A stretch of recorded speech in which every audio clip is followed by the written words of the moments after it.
Muy bien, pues comenzamos nuestra sesión del lunes 25 de septiembre del 2023.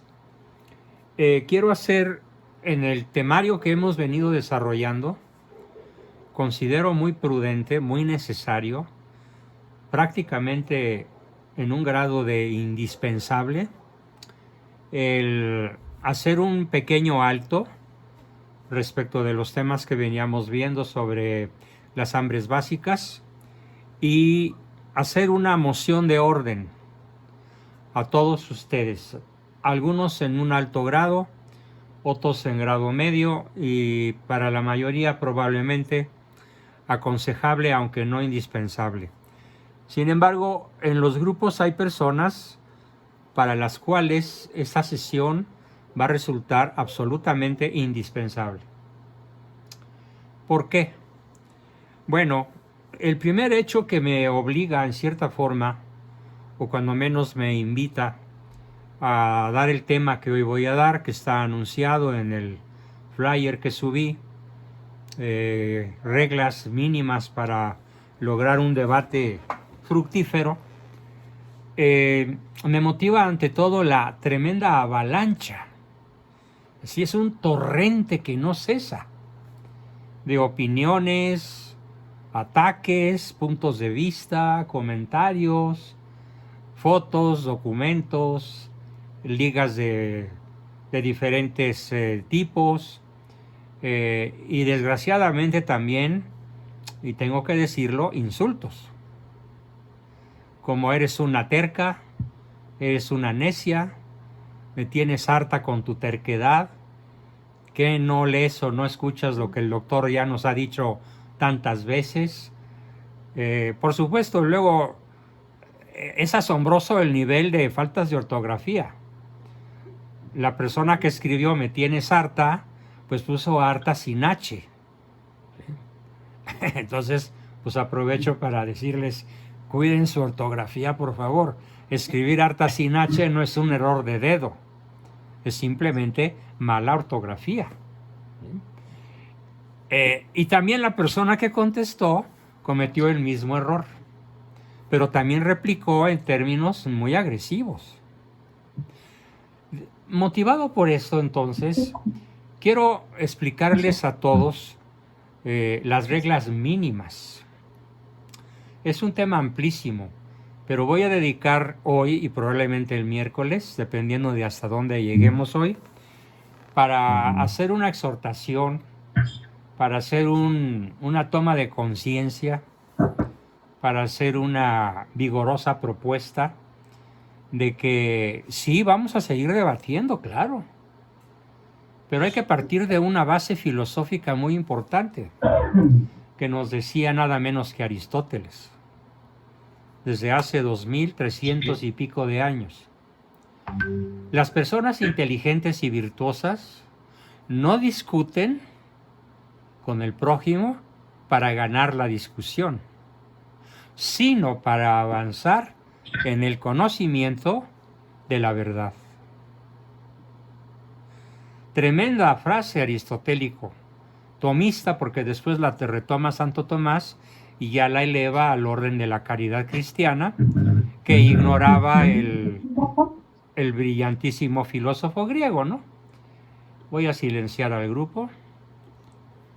Bien, entonces, así que en atención a lo que acabo de decir, vamos a tener siempre presente esta regla fundamental. No se trata de ganar discusiones. No se trata de aplastar al otro.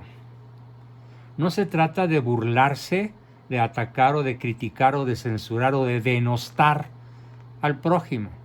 Se trata de avanzar en el conocimiento de la verdad. Y este conocimiento se va adquiriendo no de manera lineal ni de manera ascendente. Podríamos compararlo, el movimiento que sigue la mente humana en pos de la verdad, con una montaña rusa, con una pequeña diferencia o una gran diferencia. La montaña rusa regresa a tierra, regresa al punto de partida. Y aunque en el camino de la verdad vamos a estar moviéndonos como en una montaña rusa, el viaje no termina en tierra, termina bastante más arriba si es que hemos logrado alcanzar un conocimiento que no teníamos. Si es que ha sido factible que nuestro punto de vista, que no era más que una opinión, cambie y se convierta en una certeza, en una certidumbre, que es lo ideal en toda discusión, que lleguemos a adquirir certidumbre de lo que estamos diciendo. ¿Qué es entonces lo primero que propongo que evitemos como una regla universal, de la cual ruego a todos ser fieles partidarios? La primera regla esencial mínima es no utilizar adjetivos calificativos. Sobre todo, no utilizar adjetivos calificativos que puedan tener, no digamos ya un insulto, como ya sucedió varias veces en los grupos, sobre todo en el grupo varios, sino ni siquiera un argumento ad hominem. Tal vez algunos no sepan qué es un argumento ad hominem y otros sí lo sepan, pero voy a dar la definición para que sea parejito el avance de todos en este tipo de conocimientos. El argumento ad hominem es el que se dirige a la persona, es el que se dirige al mensajero. Voy a contar una anécdota histórica terrible. Lenin y Stalin tenían la costumbre de matar a los mensajeros que les llevaban malas noticias. Preferían no escuchar las noticias malas que les llevaban los mensajeros. Su Majestad, Su Excelencia, Excelentísimo Señor, tengo que decirle que nuestras tropas del Ejército Rojo fueron derrotadas por los rusos blancos en Ucrania. Y el mensajero firmaba su sentencia de muerte. Bueno, pues ese es el argumento ad hominem. Matar al mensajero sin escuchar su mensaje. ¿Qué me quiere decir? ¿O qué significado tiene lo que está diciendo? Primer regla entonces, evitar el argumento dirigido a denostar, minimizar, descalificar, humillar o agredir al contendiente, al adversario, no enemigo. Aquí nadie es enemigo de nadie. Eso sí, somos adversarios, claro. Algunos somos adversarios de otros en términos de puntos de vista divergentes. Y eso es completamente humano, partiendo de una base que es la segunda regla. La base filosófica ya no tiene nada que ver con evitar el argumento ad hominem.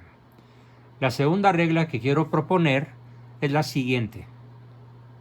No importa cómo percibamos el ente del cual estamos hablando. Ese ente puede ser mi esposa, mi marido, mis hijos, un candidato o candidata a la presidencia, puede ser un vecino, puede ser un libro, puede ser una película, puede ser lo que gusten. Todo aquello que se ofrece a nuestra inteligencia perceptual, perceptiva, que es capaz de percibir la realidad, pero con ciertas limitantes. ¿Cuál es la primera limitación del intelecto humano? Que aunque los objetos que percibimos permanecen idénticos a sí mismos en lo que son, nuestra percepción casi siempre tiene una elevada carga de subjetividad. Lo cual quiere decir que no nos podemos desligar de nuestro pasado, de nuestra niñez, de nuestros traumas, de nuestros paradigmas, de nuestras limitantes socioculturales, de nuestras creencias.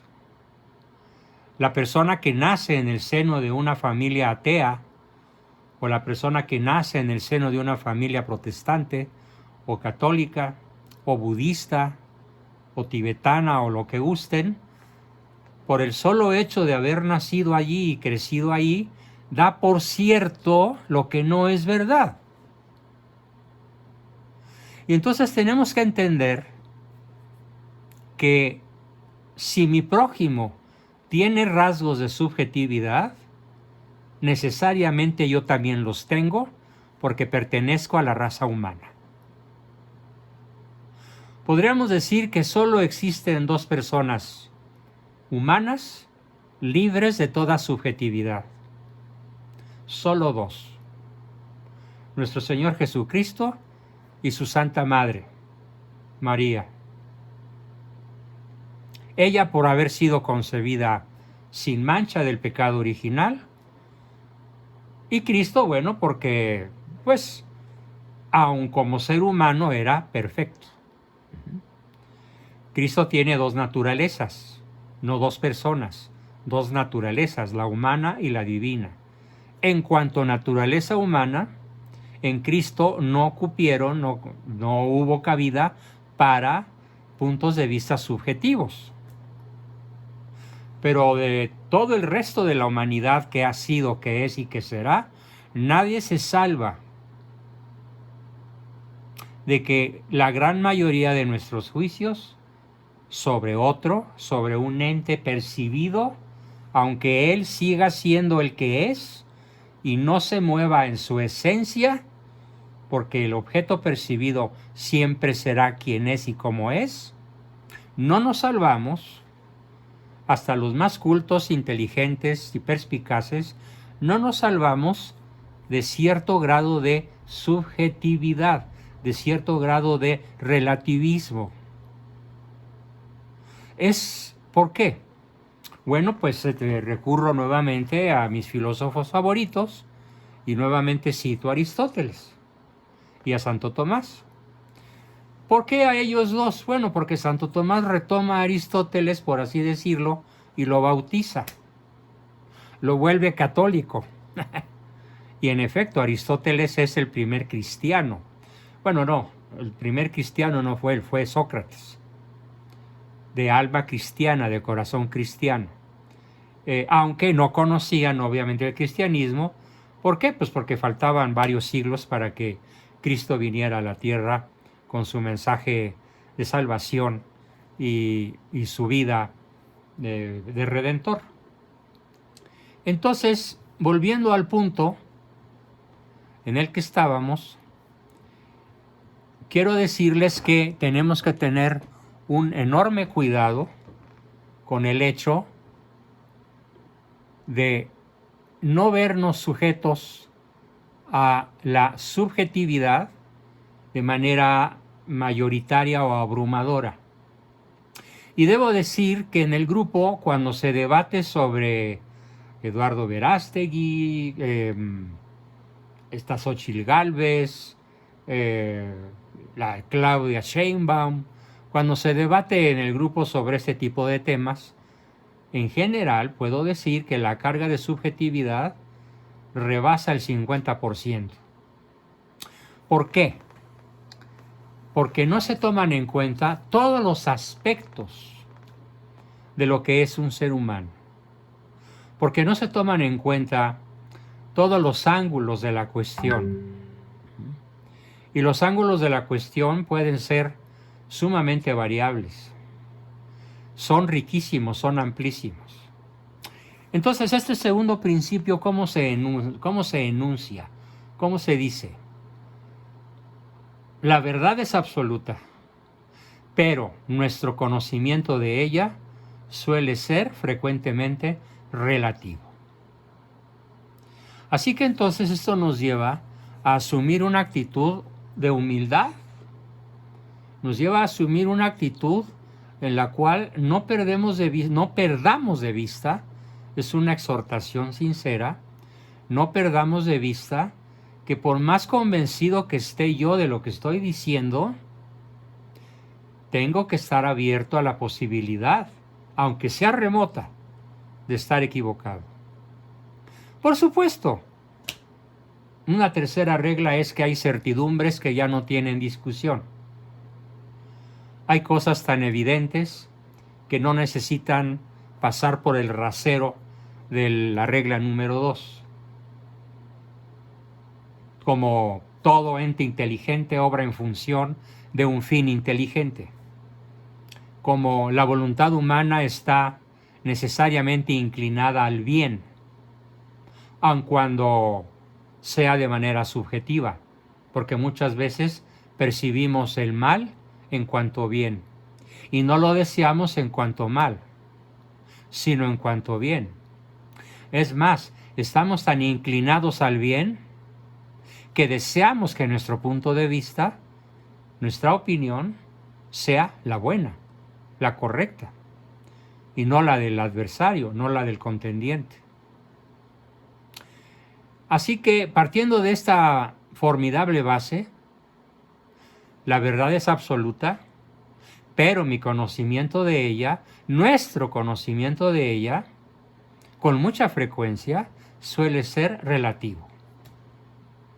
Suele ser perfectible.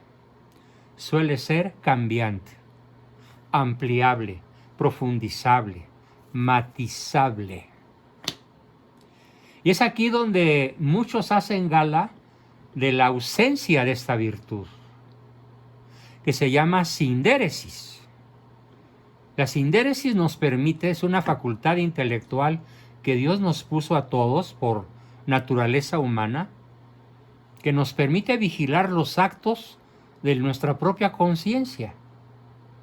La sindéresis es como un órgano vigilante de la conciencia, de lo que cree o piensa o decide la conciencia. Así que nos toca desarrollar sindéresis en términos de las dos cosas que he manifestado. Las repito, la absoluta necesidad de evitar el argumento ad hominem, sobre todo si tiene adjetivos calificativos cargados de denostación, de coraje, o de párrafos que indican que perdiste la paciencia. Como cuando de manera abierta y tajante y descarada le dices a alguien, me tienes harta con tu terquedad. A ver, queridos amigos, no estamos en este grupo para llevarnos de esa manera. El que le venga el saco, que se lo ponga. Y además, la regla número 2. Mi conocimiento de la verdad puede ser relativo, contingente, cambiante y perfectible. ¿Por qué no abrirme a la posibilidad de estar equivocado? Porque qué difícil es adoptar esta regla que se deriva directamente de una virtud, la humildad.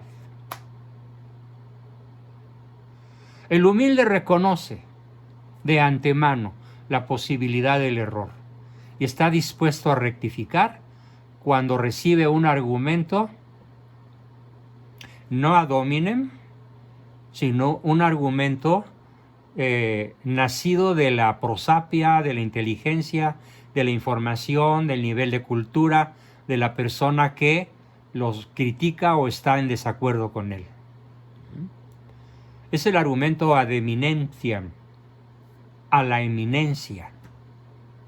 Y cuando yo me abro a la eminencia del que sabe más que yo, entonces avanzamos en el dificilísimo camino zigzagueante, montaña rusa, de descubrir la verdad.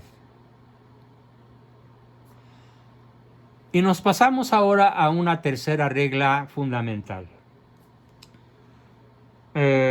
Voy a poner un ejemplo de una persona que no sé si ande por ahí. No voy a decir su nombre. Déjeme revisar.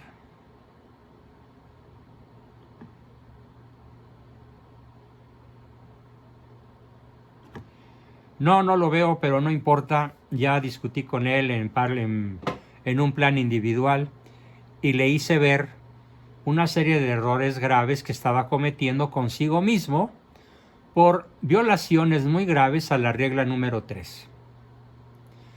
Para poder tener un debate fructífero, aparte de las otras 2 reglas que ya dijimos, se necesita tener acerca de la persona con la cual estamos debatiendo o disintiendo, frente a la cual manifestamos un disenso ligero, severo, contundente, grave, de buena fe. Necesitamos captarla de modo holístico. ¿Esto qué quiere decir? La palabra de la cual se deriva el término holístico viene del latín holum, que significa totalidad. Tenemos que aprendernos la regla número 3 para captar al otro y a nosotros mismos en su totalidad, no de manera parcial.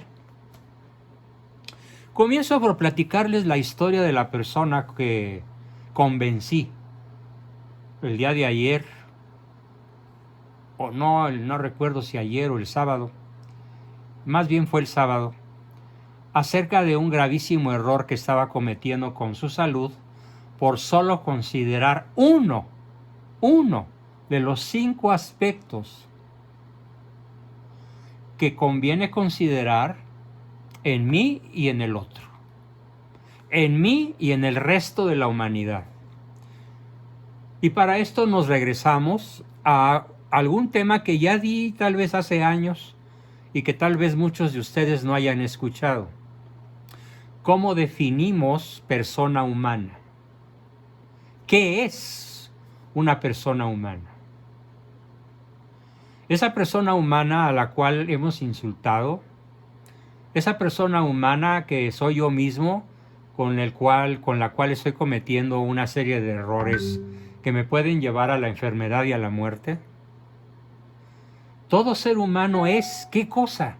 ¿Cómo definimos persona humana? Bien, vamos a definirla así. El ser humano es una unidad. Eco, bio, psico, social, espiritual o trascendente. Repito, el ser humano, todo ser humano, desde el momento de la concepción, ya es una unidad.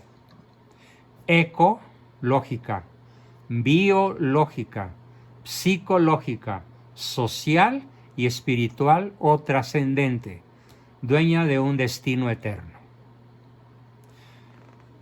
¿Y a qué me refiero con la anécdota que les quiero contar sobre este ilustre ciudadano que estaba en un descenso brutal de su salud, física, mental y hasta espiritual? Bueno, pues me refiero a que él, por hacer sacrificios en el sentido católico del término, o en el sentido ascético del término sacrificio, estaba durmiendo solamente 4 horas todos los días durante los últimos años.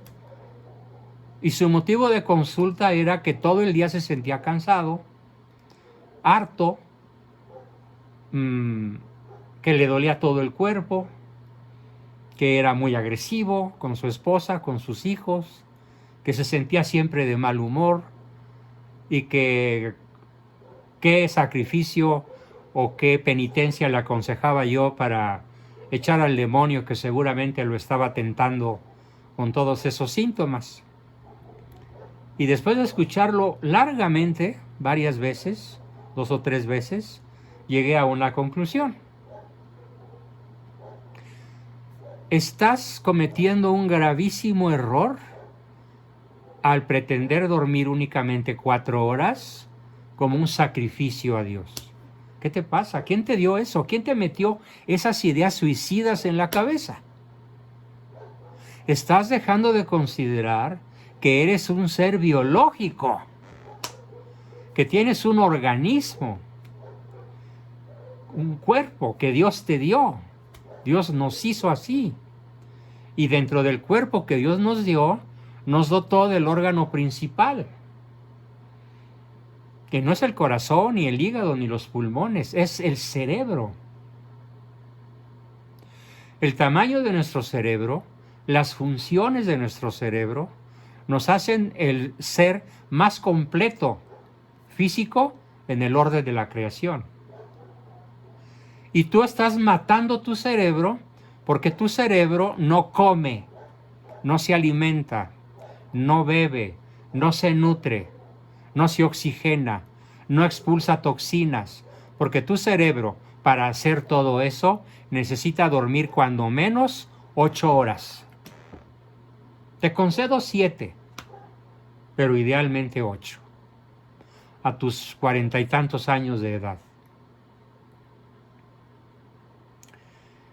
Y tuve que explicarle con manzanitas y palitos lo que ahorita estoy haciendo de manera sintética, porque me faltan muchas cosas de explicar. Y no quiero que se me acabe el tiempo en este punto de vista, que es nuestra entidad, nuestro ser biológico. Entonces, él estaba haciendo lo siguiente. ¿Quién soy yo? Esto. Y los otros, el ecológico, perdón, el biológico, el psicológico, el social, el espiritual, ¿dónde están? Únicamente estás considerando, perdón, me equivoqué de dedo, el último, el espiritual. No eres un espíritu, no eres un ángel, tienes que cuidar tu cuerpo. ¿De dónde sacaste esas ideas macuarras y que todavía quieres más sacrificios? No es un demonio. Es un error gravísimo de carácter médico, de carácter neurológico, de carácter biológico, el que estás cometiendo contigo mismo. Así que a partir de hoy te acuestas más temprano y te levantas más tarde y procura dormir todos los días, cuando menos 7 horas, idealmente 8. Su reporte al 5.º día o al 3.er día de esto, recibido hoy en la mañana, es: desaparecieron los dolores corporales. Ya no me duele nada y ya no ando tan irritable. Bueno, pues espérate a que cumplas un mes siguiendo esta saludable regla. Te vas a sentir rejuvenecido, porque tu cerebro se va a estar alimentando durante las horas de sueño. Así que, queridos amigos, esto también va como una crítica muy severa, pero muy cariñosa, muy afectuosa, para aquellas personas del grupo que han dicho que la única regla que van a seguir para escoger su voto, para dar su voto, es el aspecto espiritual. ¡Qué gravísimo error! ¿Y los otros 4 que Dios te dio qué? ¿No cuenta el aspecto social? ¿No cuenta la doctrina social católica que te dice que tienes la obligación de votar por quien garantice de mejor manera o de la manera menos mala posible el bien común? ¿Quién de ustedes, piénsenlo, no me digan, ha leído la encíclica de Rerum Novarum de León XIII? ¿Quién de ustedes ha leído la doctrina social católica actualizada al siglo XXI? Pues tal parece que los que opinan que se van a basar únicamente en lo que la Iglesia pide, la defensa de la vida, están olvidando la practicidad de los otros 4 aspectos. No los podemos borrar de golpe y porrazo. Ahí están. Tenemos que considerar lo ecológico, lo biológico, lo psicológico, en este caso al que me refiero de la votación, lo social, no solo lo espiritual.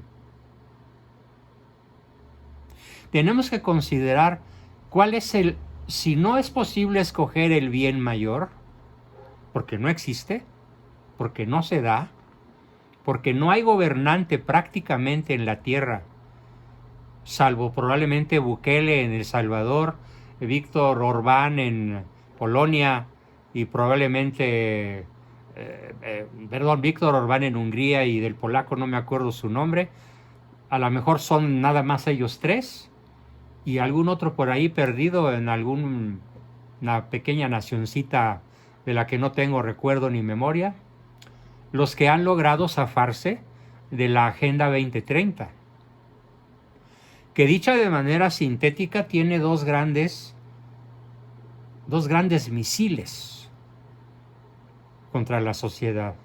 Número uno, la implantación, ya sea por vía violenta, ya sea por vía pacífica, ya sea por vía educativa, por vía ideológica, por muchas vías que están utilizando la ideología de género. Es una agenda global que quien no la siga, ojo, no va a recibir créditos del Fondo Monetario Internacional ni del Banco Mundial. Van a ahogar a esos países. Entonces aquí surge una propuesta de la Iglesia. Hay que hacer el bien posible. No se está hablando del bien, del mal menor, se está hablando en la doctrina social católica del bien factible, de aquello que podemos hacer. Porque hay otras muchísimas cosas que no podemos hacer. Entonces hay que reflexionar mucho en que toda decisión, además amplío el escopetazo.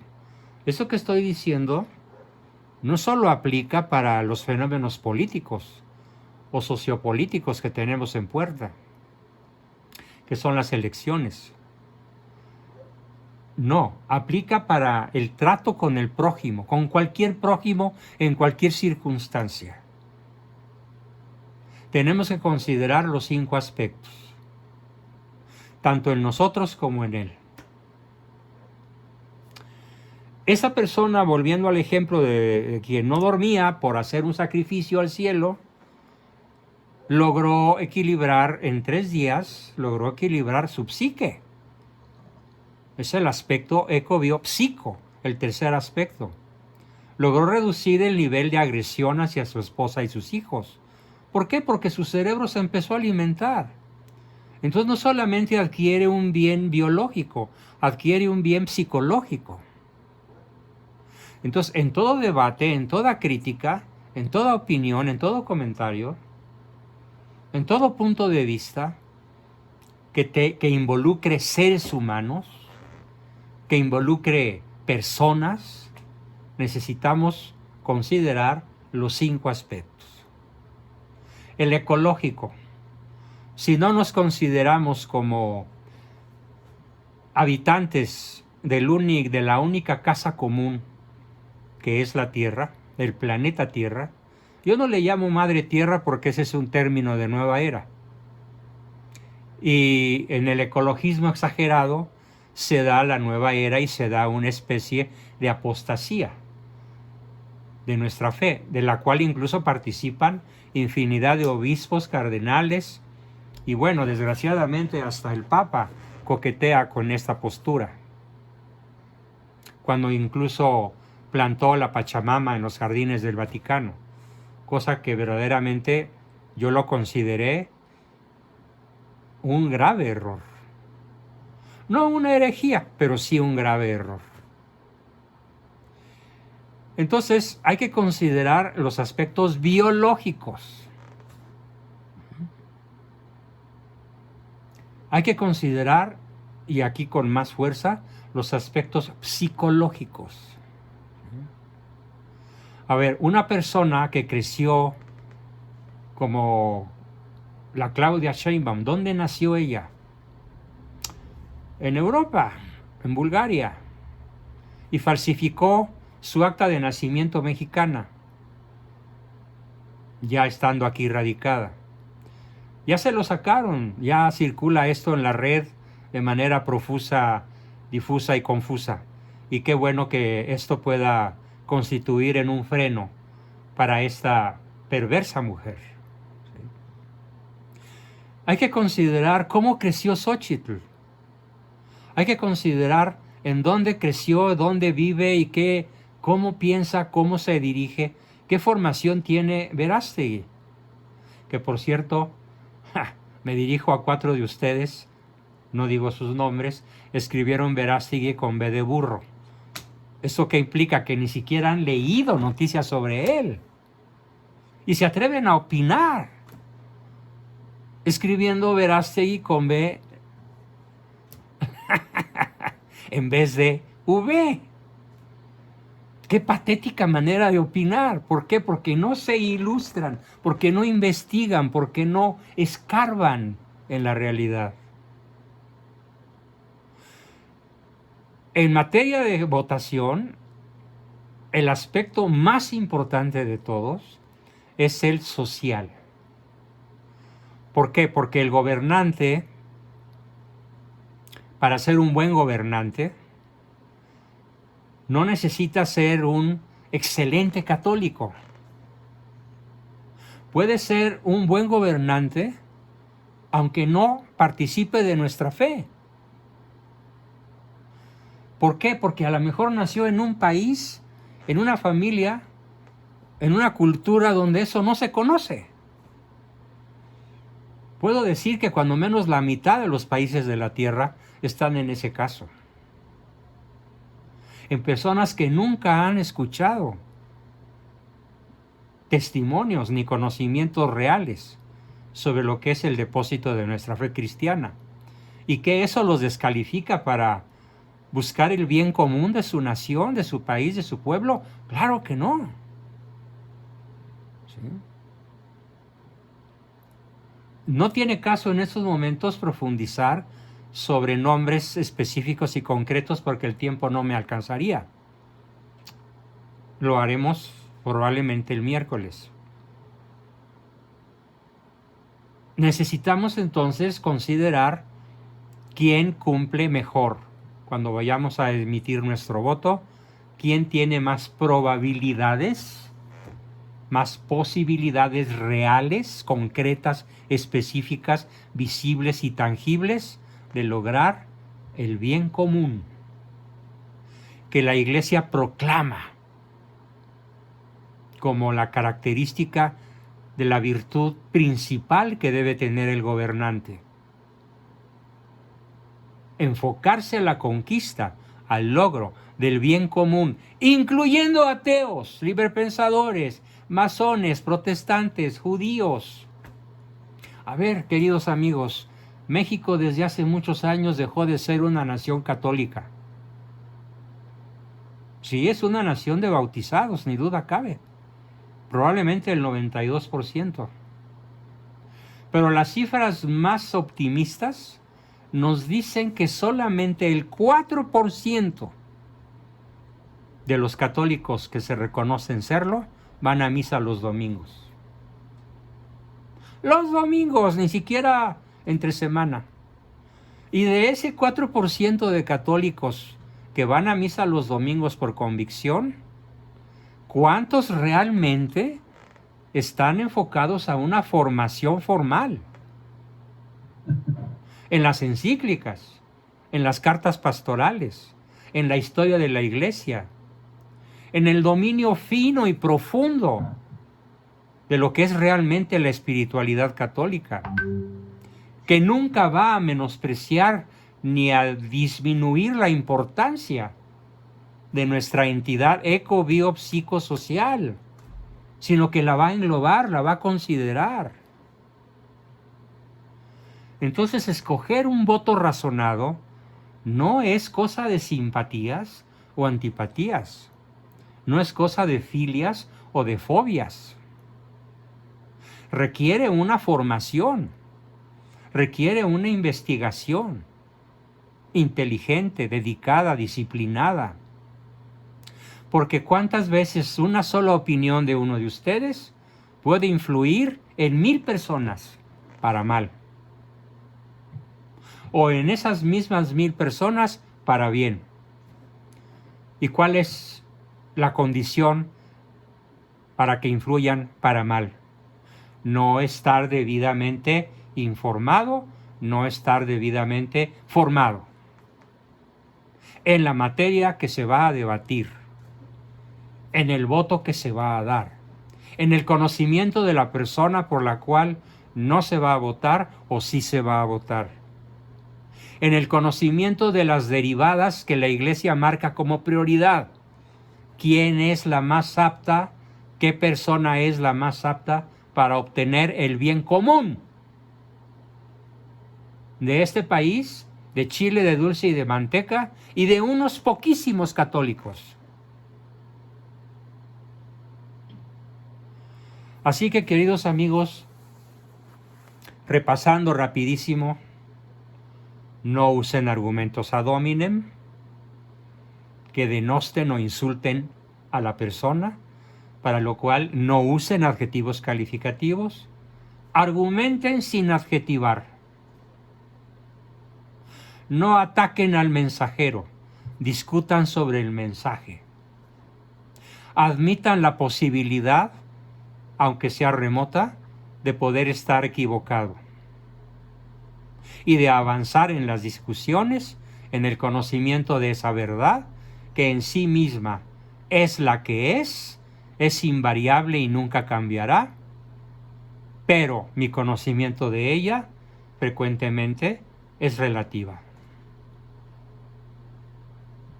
Y sobre todo consideremos en toda decisión personal que no podemos hipertrofiar, como lo hacía mi amigo, mi paciente, que hacía sacrificios de no dormir. No podemos hipertrofiar alguno de los 5 aspectos. ¿Qué es hipertrofiar? Exagerar. Dejar solo 1 o 2 y desestimar los otros. No, tenemos que ser holísticos, comprender la realidad completa y compleja que se nos presenta y que ella es absoluta, aunque nuestro conocimiento de ella suele ser relativo. Porque nuestras certezas indiscutibles son mucho menores que nuestras dudas. Alguna vez, hace muchos años, cuando mi hijo Juan Bosco tenía 5 años, yo estaba escribiendo y leyendo. Estaba resumiendo un libro. Y me dijo, uy papá, ¿cuántas cosas debes de saber? No caben en todo el espacio. Y le dije, mira, mijito, apréndete esto. Mis conocimientos son del tamaño de la luna, muy pequeños. Mis dudas son del tamaño del sol, miles de millones de veces más grande que la luna. Y mi ignorancia es del tamaño de la creación.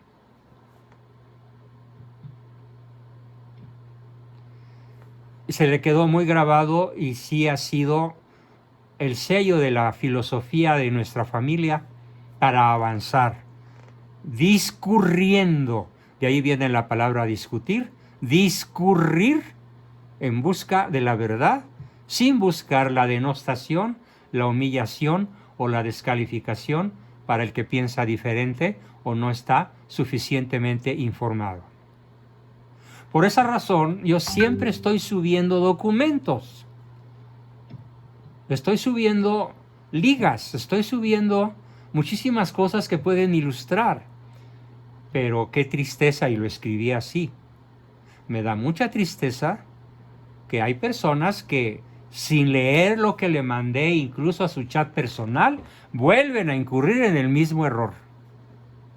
¿Cuál error? Hacer un juicio desinformado. Como ese juicio desinformado de que Xochitl es comunista trotskista. Es muy diferente a decir lo fue en su juventud. Lo mismo que decir que Claudia Sheinbaum, por su experiencia como gobernante, es la mejor opción para presidencia de la República. O como decir que Eduardo Verástegui es la mejor opción porque es un magnífico católico. Y puse un ejemplo que convenció a muchos, pero no a todos. A ver, ¿a quién vas a poner a jugar contra los ajedrecistas rusos? Campeones mundiales. ¿A un novato católico o a un ateo experimentado que les pueda ganar a los ajedrecistas rusos? Porque se trata de ganar la partida. ¿A quién vas a meter a jugar en básquetbol, en fútbol o en béisbol? ¿Al que va a misa todos los días y proclama su fe, pero que es un novato sin experiencia y que cuando mucho estudió prepa? ¿O vas a meter al juego al jugador en reserva más experimentado, más duro, más capaz de meter un gol? ¿Sí? Como el que le mete el alemán a Argentina en el último campeonato. Formidable. Una acción inteligentísima del entrenador. ¿A quién puso? Pues al jugador que le podía garantizar que cuando menos iba a hacer el intento, y lo logró, de meter el gol del campeonato, del triunfo final. La vida así es. La vida es muy compleja. El ser humano es muy complejo. No desestimemos y no exageremos ninguno de sus aspectos. Unidad eco, bio, psicosocial, espiritual. En el orden de los valores, el más importante es el espiritual. Pero en el orden cronológico, el más importante es respirar, beber y comer. Primero es comer que ser cristiano. Decían los frailes que civilizaron y evangelizaron este continente, Hispanoamérica. Y por eso aprendieron la lengua indígena. Y por eso enseñaron a los indígenas a arar la tierra y a comer civilizadamente los frutos de la tierra y no carne humana. Y después los bautizaron. Después de enseñarlos a comer bien y a estar en ciudades, en ranchitos, en pequeñas poblaciones civilizadas, empezaron en la lengua de ellos a hablarles de Dios, que es el primero de los valores en término jerárquico, pero el último en términos de cronología. No perdamos de vista entonces de qué se trata. Cuando estemos frente a alguien, considerémoslo bajo estas 3 reglas.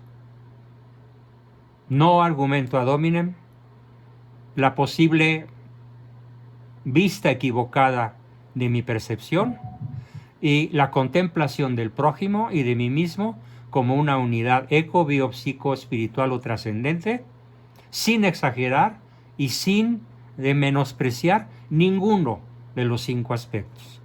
Bien, me alargué un poquito más en mi presentación, pero era necesario y pasamos todavía, tengo un ratillo para que hagan preguntas, aportaciones, como siempre en todas las sesiones. Adelante, ¿quién quiere?